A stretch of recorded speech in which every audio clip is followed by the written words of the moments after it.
నీ మనసుకు కావాల్సిన మందు సమాధానం అది నీ కాడనే ఉంది. Download and subscribe to ETV Win.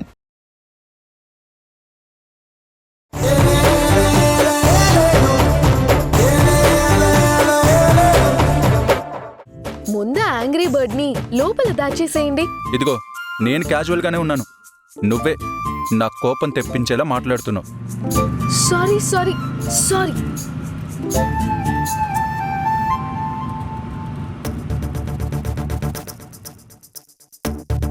మహానుభావుడు స్విచ్ వేసినట్టు ఈయనకి మాత్రం మూడ్ స్వింగ్ మారిపోతూ ఉంటుంది.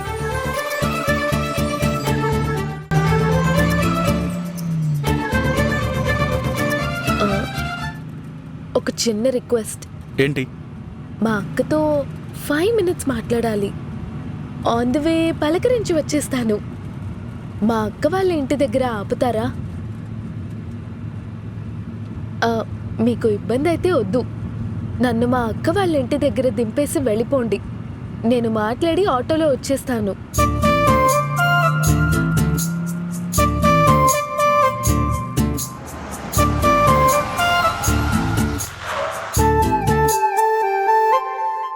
ఇక్కడ ఆపారేంటి?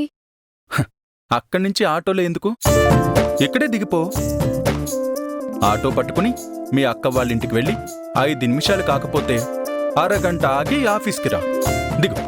అరే అదేంటండి అలా మాట్లాడుతున్నారు? నువ్వే ఆటోలో వచ్చేస్తా అన్నావు కదా, దిగు, ఆటోలోనే వచ్చేయ్. పొద్దున్నే పని లేక కార్ వేసుకుని పికప్ చేసుకోవడానికి వచ్చాను చూడు. నాది బుద్ధి తక్కువ. సారీ, నా ఉద్దేశం అది కాదు. మీకు ఇబ్బంది అవుతుందేమో అని అలా అన్నాను. ఏం అక్కర్లేదు, గెట్ డౌన్. నో, ఆటోలో వస్తా అన్నావు కదా, నువ్వు దిగు. బోల్డ్ ఆటోలు ఉన్నాయి, ఈ తొక్కలో కారు నీకోసం వెయిట్ చేయదు. టైం వేస్ట్ చేయకుండా దిగు. ఇంత చిన్న విషయానికి అంత చిరాకెందుకు? సారీ చెప్తున్నాను కదా, ఐమ్ సారీ. అరే మీరు సారీ చెప్పడం ఏంటి? అనవసరంగా కారు వేసుకొచ్చి పొరపాటు చేశాను, నాదే తప్పు. మీరు దిగండి ప్లీజ్. అబ్బా ప్లీజ్, నేనెన్నిసార్లు సారీ చెప్తున్నా మీరు ఇలా మొండిగా ప్రవర్తించడం కరెక్ట్ కాదు. వద్దండి, తప్పు నాదే అంటున్నాను కదా. సారీ, దిగండి. నన్ను క్షమించరా ప్లీజ్. అయ్యో, మిమ్మల్ని క్షమించడానికి నేనెవరనండి? ఇదిగో మీరిలా చేస్తే బండి దిగేసి మీరు నన్ను క్షమించాను అని చెప్పేంత వరకు బండి ఎదురుగా గుంజీలు తీస్తాను. మీరు ఏమైనా చేసుకోండి మేడం, ముందు దిగండి ప్లీజ్.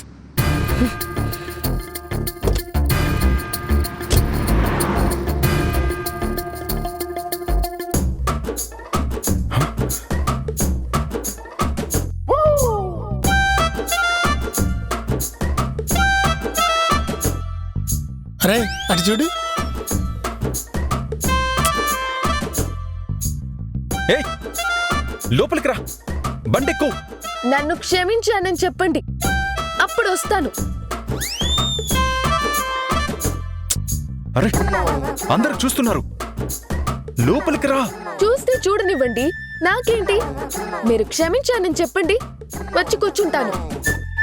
ముందు బండెక్కు. మా ఆయనకి కోపం తెప్పించాను, సారీ చెప్పినా క్షమించట్లేదు, అందుకే గుంజీలు తీస్తున్నాను. ఇది భార్యాభర్తల గొడవ, మీ పని మీరు చూసుకోండి.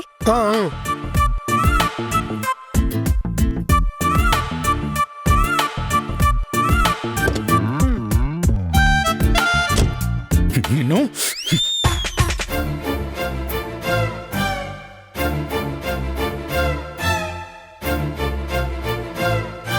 ఏంటి చెయ్యెత్తారు? నన్ను కొడతారా మీరు? క్షమించమని అడిగితే క్షమించాలి కానీ ఇలా నడి రోడ్డు మీద భార్యని కొట్టే ప్రోగ్రాంలు పెట్టుకోకండి, అందరూ చూస్తున్నారు.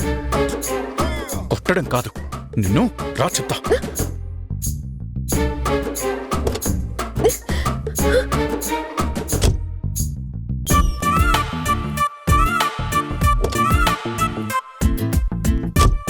నీకేమన్నా పిచ్చా? ఎందుకలా చేస్తున్నావు? నన్ను క్షమించమని బ్రతంలాడుతుంటే తెగబెట్టు చేస్తున్నారు, అందుకే నేనేం చేయాలో అది చేశాను. నేనింతే. నాతో ఇలానే ఉంటుంది వ్యవహారం. భరించాలి తప్పదు. మీకీ జన్మకింతే. అంతా నా కర్మ. ఇలాంటి తింగరి మనిషిని ఎలా పుట్టించాడో ఆ దేవుడు. ఆ దేవుడికి బాగా తెలుసు. గంతకు తగ్గ బొంతుండాలి కదా. మిమ్మల్ని పుట్టించాక నన్ను పుట్టించకుండా ఎలా ఉంటాడు? హే భగవాన్.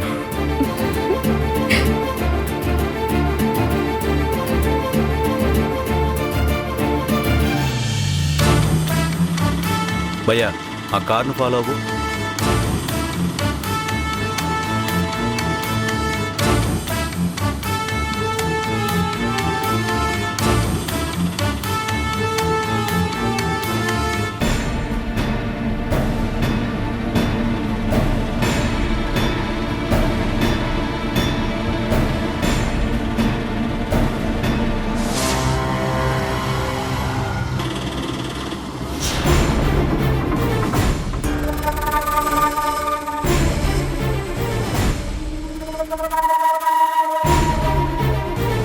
అదే వాడిల్లు. వెళ్ళి త్వరగా వచ్చేసే. అదేంటి మీరు రావట్లేదా? లేదులే. సరే, 5 minutes లో వచ్చేస్తాను.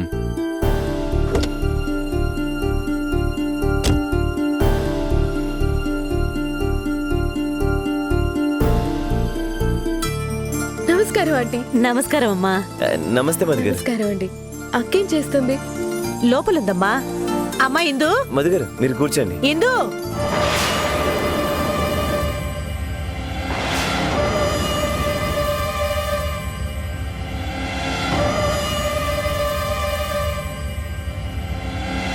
నేను చెప్పింది వాడి గురించే.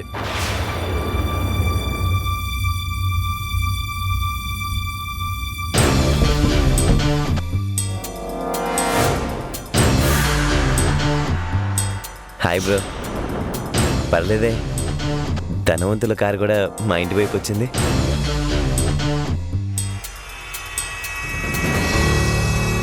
కారింటి ముందుకు వచ్చి కాళ్ళు మాత్రం బయటే ఉండిపోయాయి. ఏంటి, మా గడప తొక్కకూడదా బ్రో? నాకు పని లేదు అక్కడ. అంతేలే బాసు, ఎంతైనా మా స్థాయి వేరు, మేము సరితూగం కదా, అలా మెయింటైన్ చేస్తున్నారు. కానీ మీరు ఎంత ధనవంతులైనా, నేను లేనున్నైనా, ఒక్క విషయంలో మాత్రం మనిద్దరం ఒకటే బాసు, తోడల్లుళ్ళం, కోబ్రోస్. వాడిని ఏం చేయాలో చెప్పుకోటి. ఏం చేయాలో నువ్వే డిసైడ్ చేయాలి. కానీ వాడు ఎట్టి పరిస్థితుల్లోనూ బయటికి రాకూడదు. అంత ఈజీగా బెయిల్ కూడా రాకూడదు. అలాంటి బలమైన క్రైమ్లో ఇరికించాలి. ఏం చేస్తావో ఎలా చేస్తావో నీ ఇష్టం. ఖర్చు కొంచెం ఎక్కువైనా పర్లేదా? పర్లేదు, నేను చూసుకుంటాను. వాడి సంగతి నేను చూసుకుంటాను. అడ్వాన్స్ ఇప్పించు. అడ్వాన్స్ ఈవినింగ్ అరేంజ్ చేస్తా, నువ్వు పని స్టార్ట్ చేయి.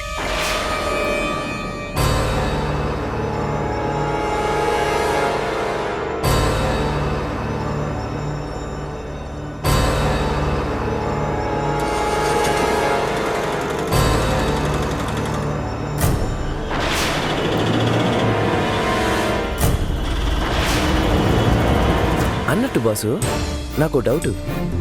పెళ్లి పీటల వరకు వచ్చి చిందు పీటల మీదకి రాకుండా నాతో పారిపోవడానికి కారణం నువ్వే అన్న విషయం మధుకు తెలుసా?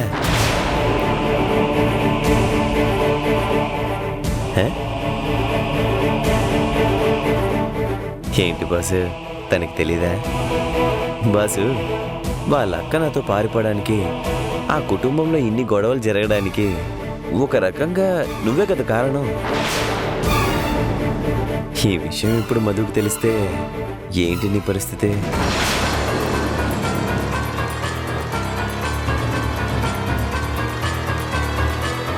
మధుకు తెలియకుండా బాగానే మెయింటైన్ చేస్తున్నావు అన్నమాట. ఒకసారి సరదాగా చెప్పనా బాసు?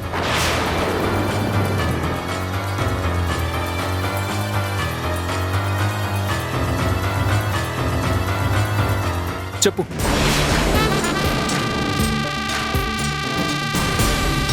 మధుకి చెప్పి చూడు. తర్వాత ఏం జరుగుతుందో నువ్వు ఊహించలేవు. నువ్వు ఎక్స్పెక్ట్ చేయలేని విధంగా ఉంటుంది. కావాలంటే ట్రై చేయి. ఊరుకోండి బాసు, ఏదో తోడలుడివి. కోబ్రోస్తో సరసం ఆడకపోతే ఇంకెవరితో ఆడతాను చెప్పు? నేనేదో సరదాగా అన్నాను. మీరు సీరియస్గా తీసుకోకండి, నేనేం చెప్పలేండి. Cool bro.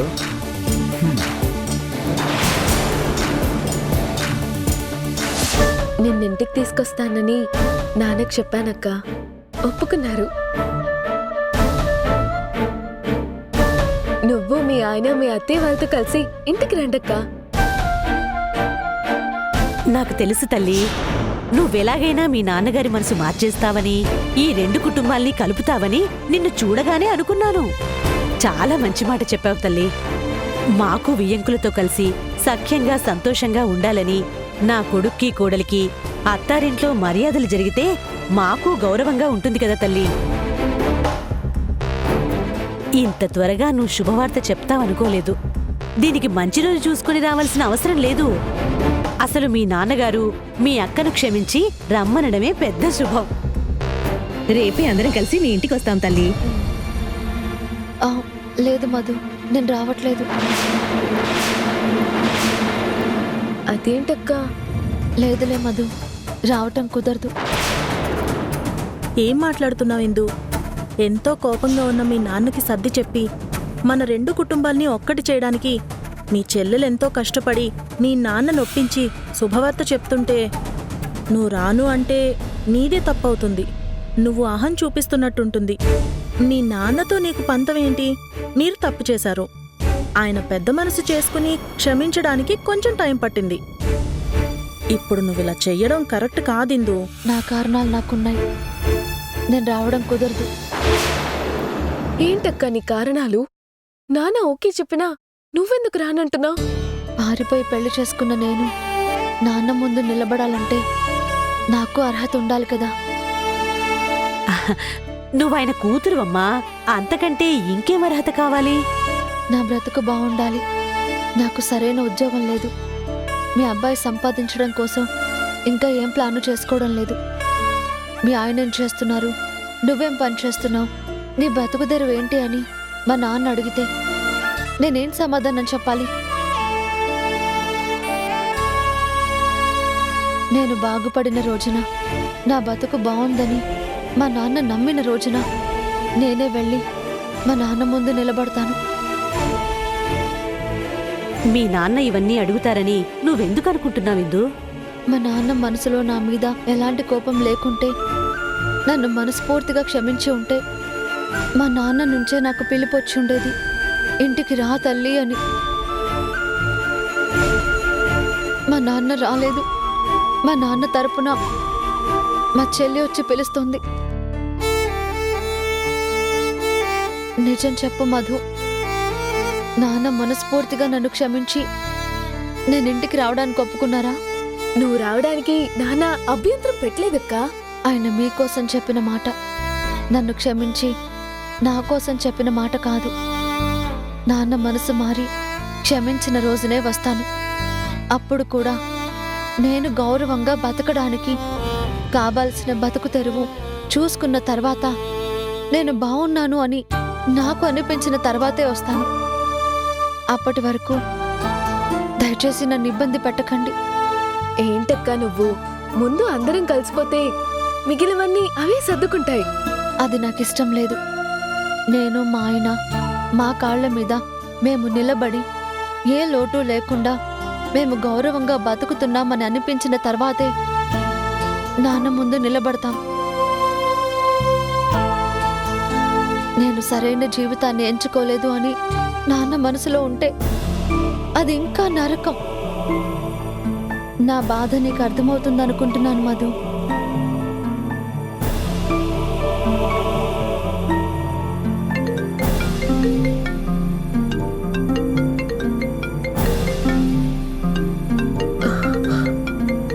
సరే అక్క, ఆయన బయట వెయిట్ చేస్తున్నారు, నేను వెళ్తాను. ఏంటమ్మా, మీ ఆయన కూడా వచ్చారా? అవునా ఆంటీ, బయట కారులో వెయిట్ చేస్తున్నారు. అదేంటమ్మా, లోపలికి రాకుండా బయటే ఉన్నారు? లేదా ఆంటీ, మనం ఈ విషయాలన్నీ మాట్లాడుకుంటున్నాం కదా, అందుకే. సరే అక్క, నేను వెళ్ళొస్తాను. ఆఫీస్కి వెళ్ళి ఫోన్ చేస్తాను. వెళ్ళొస్తానంటీ.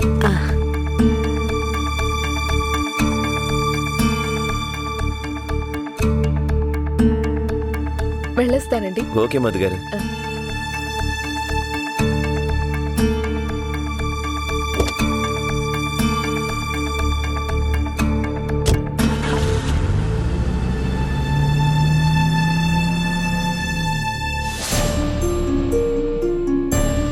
ఏంట్రా ఆఫీస్కి వెళ్ళలేదా ఇంకా? టైం చూసావా? వెళ్తున్నా. ఆ సమాధానం చెప్పడం ఏంట్రా సుధీర్? సమాధానమే చెప్పా. ఇందులో తప్పే ఉంది? ఆఫీస్కి వెళ్ళలేదా అని అడిగారు, వెళ్తున్నా అని చెప్పాను. ఆ ధోరణి మార్చు. కొంచెం పద్ధతిగా సమాధానం చెప్పడం నేర్చుకో. మామ్, పద్ధతి కంటే ఇంకెలా చెప్పాలి? వాడి మాట ధోరణే కాదు దేవకి, మనిషి ధోరణి కూడా కరెక్ట్గా లేదు. అయితే ఏమైపోయింది ఇప్పుడు? ఆఫీస్కి బయలుదేరా అని చెప్పాను కదా. ఆఫీస్కి ఎలా వెళ్తారు? ఆఫీస్కి వేసుకెళ్లే డ్రెస్సా ఇది? నేను వెరగబెట్టే పనికి మళ్ళీ ఒక డ్రెస్ కోడ్ కూడా మెయింటైన్ చేయాలా? డ్రెస్ కోడ్ అనేది ఒక మనిషిని పద్ధతిగా ఉంచే ఒక ప్రక్రియ. నీకేం పని లేదని తెగ ఫీల్ అయిపోతున్నావు. నువ్వు ఇంట్రెస్ట్ పెట్టి అబ్జర్వ్ చేస్తేనే కదా పనేంటో తెలుస్తుంది. ట్రైనీ అంటే నేనేదో తక్కువ చేసినట్టు ఫీల్ అయిపోతున్నావు. సర్లేండి, వెళ్తున్నాను కదా, మళ్ళీ దీనికో క్లాస్ ఎందుకు? ఎక్కడికి వెళ్తున్నావు? ఆఫీస్కి వెళ్తున్నానని చెప్పాను కదా. ఆఫీస్కి వెళ్తున్నావా? ఆఫీస్కి వెళ్లకుండా వేరే ఇంకెక్కడికి వెళ్తాడండి? నీ ముందే ఉన్నాడు కదా, వాణ్ణే అడుగు. ఏరా, ఆఫీస్కి వెళ్ళట్లేదా నువ్వు? మామ్, ఆఫీస్కి వెళ్తున్నాను. నిన్నెక్కడికి వెళ్ళాడు అడుగు. ఎక్కడికి వెళ్ళావురా? ఎందుకలా కోపగించుకుంటావు? ఆఫీస్కి వెళ్ళానని చెప్తున్నాడుగా. ఇక్కడ నేను మీ అమ్మాయి మాట్లాడుతున్నాం కదా, మీరు తలదూర్చుకోండి. ఇది వాడి భవిష్యత్తు, వాడిని సరిచేయాల్సిన బాధ్యత మాకుంది. మనవడి మీద మీకు మాత్రమే ప్రేమ ఉన్నట్టు, కన్నవాళ్ళ మాకు లేనట్టు మీరు ప్రతిదానికి సపోర్ట్ చేస్తూ ఇలా మాట్లాడకండి. అది కాదల్లుడు గారు. దయచేసి మీరు మాట్లాడకండి. చెప్పు సుధీర్, నిన్నెక్కడికి వెళ్ళావు? చెప్పాను కదా, ఆఫీస్ కానీ. ఎందుకు విసిగిస్తారు? ఆఫీస్కి వెళ్ళానని అంత తలబిరుసుగా సమాధానం చెప్తున్నావు. ఆఫీస్కి వెళ్ళిన వాడివి ఆఫీస్లో ఉన్నావా? నిన్న 12ంటికి ఆఫీస్ నుంచి వెళ్ళిన వాడివి మళ్ళీ తిరిగి రాలేదు. నైట్ ఎప్పుడో 9ంటికి ఆఫీస్ దగ్గరికి వెళ్ళి కార్ తీసుకుని ఇంటికి వచ్చావు. 12ంటికి వెళ్ళిన వాడివి నైట్ 9ంటి వరకు ఎక్కడికి వెళ్ళావు?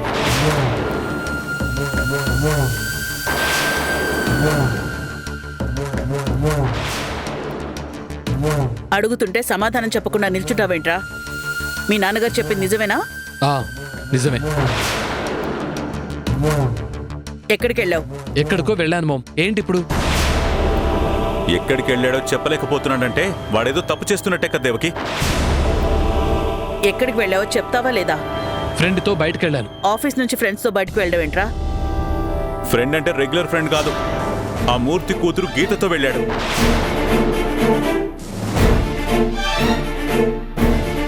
ఒక పరాయి ఆడపిల్లతోటి వీడు అంత టైం స్పెండ్ చేస్తూ తిరగడం ఏంటి? తను నా ఫ్రెండ్తో బయటకు వెళ్ళి లంచ్ చేసి రావడం కూడా తప్ప? ముమ్మాటికి తప్పే. మన ఇంట్లోనూ ఒక ఆడపిల్లుంది, తను ఇలా తిరుగుతూ ఉంటే చూస్తూ ఊరుకోగలమా? మీరు మా ఫ్రెండ్షిప్ ని భూతద్దంలో పెట్టి తప్పుగా ఏం చూడకండి. శృతి కూడా ఫ్రెండ్స్ ఉన్నారు. శృతి కూడా ఫ్రెండ్స్ తో తిరుగుతుంది. రేయ్, శృతి ఎక్కడికి వెళ్ళినా ఏం చేసినా నాకు చెప్పి చేస్తుంది. నువ్వు కూడా ఆ గీతతో బయటికి వెళ్లే ముందు నాతో ఒక మాట చెప్పుంటే నేను మీ నాన్నగారితో చెప్పుండేదాన్ని కదా. అయినా ఆఫీస్ టైంలో వెళ్ళడం ఏంట్రా? అంతగా వెళ్ళాలనుకుంటే ఆఫీస్ అయ్యాక కూడా వెళ్ళుండొచ్చు కదా. ఇలా చెప్పకుండా వెళ్ళడం తప్పు. వాడు గీతతో బయటికి వెళ్ళడం తప్పు కాదని నువ్వు వాడిని వెనకేసుకురాకు. ఆ మూర్తి ఫ్యామిలీకి మనకి పడదు. పొరపాటున వాళ్ళు బయట ఎదురుపడ్డా సంస్కారం కోసం పలకరించడం తప్ప వాళ్ళనంతకంటే పట్టించుకోకూడదు. నీ కొడుకు చెప్పు, ఆ అమ్మాయితో స్నేహం, ఆ కుటుంబంతో సాన్నిహిత్యం కరెక్ట్ కాదు. ఇంతటితో అన్నీ కట్టిపెట్టి బుద్ధిగా పనిచేసుకోమని చెప్పు. మామ్, నేను మరీ అంత చిన్నపిల్లాన్నేం కాదు. నాకు సొంత ఆలోచనలు, సొంత అభిప్రాయాలు ఉంటాయి. చూసావా ఎలా తయారయ్యాడో? ఆ అమ్మాయి మొదటిసారి మన ఇంటికొచ్చి వీడిని సినిమాకి తీసుకెళ్లిన రోజే ఈ ఫ్రెండ్షిప్లు ఇవన్నీ వద్దు, ఇది కరెక్ట్ కాదని హెచ్చరించాను. వాళ్ళు ఫ్రెండ్స్గా ఉంటే తప్పేంటి అన్నావు. ఇప్పుడు చూసావా? మీరు మరీ ఎక్కువ ఆలోచిస్తున్నారండి. మీరు అనుకున్నట్టు కాదులేండి. చూడు దేవకి, నా పేషెన్స్ కూడా ఒక లిమిట్ ఉంటుంది. శృతి మించిపోతే నేను ఎలా రియాక్ట్ అవుతానో నాకే తెలీదు. నాకు వాడి భవిష్యత్ ఎంత ముఖ్యమో మన కుటుంబ గౌరవం కూడా అంతే ముఖ్యం. పరువు తీసే పనులు చేయొద్దని చెప్పు వాడికి.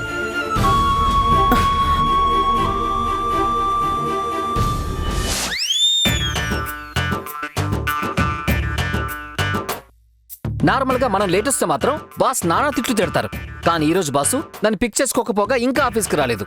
రాని చెప్తాను. డిసిప్లిన్ మాకు మాత్రమేనా, బాస్కి ఉండక్కర్లేదని నిలదీయాలి.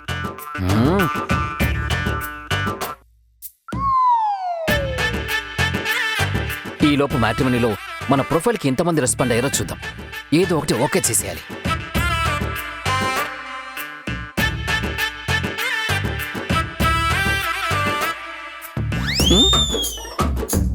ఏంటిది?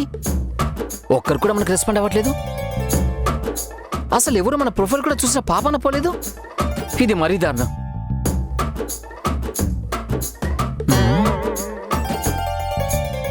ఈ ఫోటో ఏదో తేడా కొడుతున్నట్టుంది. కొంచెం యంగ్ ఫోటో పెట్టాలి. డీ ఏజింగ్ లో ఒక ఫోటో క్రియేట్ చేసి ఫ్రెష్ గా అప్లోడ్ చేస్తా.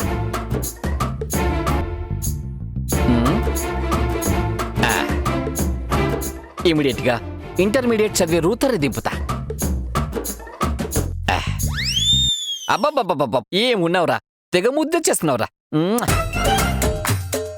ఎవరు బ్రదర్ అబ్బాయి? కొడుకా? అబ్బా, అసలు పెళ్లి కాలేదని కబుర్లు చెప్పావు. ఇంత పెద్ద రహస్యపుత్రుడున్నాడా? అబ్బో. రహస్యపుత్రుడు కాదు, దత్తపుత్రుడు కాదు, ఇది నేనే. నువ్వా? ఊరుకో బ్రదరు, పొద్దు పొద్దునే జోక్ చేయకు. జోక్ కాదు, సీరియస్ గా చెప్తున్నా, వీడు నేనే. ఈ ఫోటోకి నీ ఫేస్ కి అసలు మ్యాచ్ లేదు బ్రదర్. నీకు కళ్ళు దుబ్బినట్టున్నాయి. ఇది 10 ఏళ్లకు ముందు ఫోటో. డీ ఏజింగ్ లో ఇప్పుడే నేనే క్రియేట్ చేశా. డీ ఏజింగా అంటే ఏంటి బ్రదరు? ఇది కూడా తెలీదా నీకు? డీ ఏజింగ్ అంటే మన ఏజ్ తగ్గించి చూపించుకోవడం. ఇప్పుడు నీ ఏజ్ 40 అనుకో, పోనీ 50 అనుకో. నీకు 25 ఏళ్ల ఫోటో కావాలంటే ఈ డీ ఏజింగ్ లో తీసుకోవచ్చు. అంతేకాదు, నువ్వు పాల బుడ్డితో ఉన్న ఫోటో కావాలన్నా వస్తుంది. మరీ అంత చిన్న వయసు ఫోటో వద్దు కానీ ఒక 10 ఏళ్ళు తగ్గించి ఒక ఫోటో తీ బ్రదరు. పెళ్లి చూపులకి ట్రై చేసుకుంటాను. నేను అదే ప్రయత్నంలో ఉన్నా. ఇలా ఏజ్ తగ్గించిన ఫోటోని మ్యాట్రిమోనీలో పెడుతున్నా. నా ఫోటో కూడా తీసి పెట్టవా బ్రదర్? వీడికి 10 ఏళ్ళు తగ్గించి కాదు, ఓ 30 ఏళ్ళు పెంచి ఫోటో తీయాలి. డీ ఏజింగ్ ఫోటో కాదు, ఓల్డ్ ఏజ్ ఫోటో తీస్తా వీడికి. పొద్దున్న నిన్ను కలిసినప్పుడే మాట్లాడదాం అనుకున్నా. దేని గురించి? నీ ఉద్యోగం గురించి అక్క. ఇక్కడ మన కంపెనీలోనే ఉద్యోగం చేయి. మావయ్య గారితో నేను మాట్లాడతాను.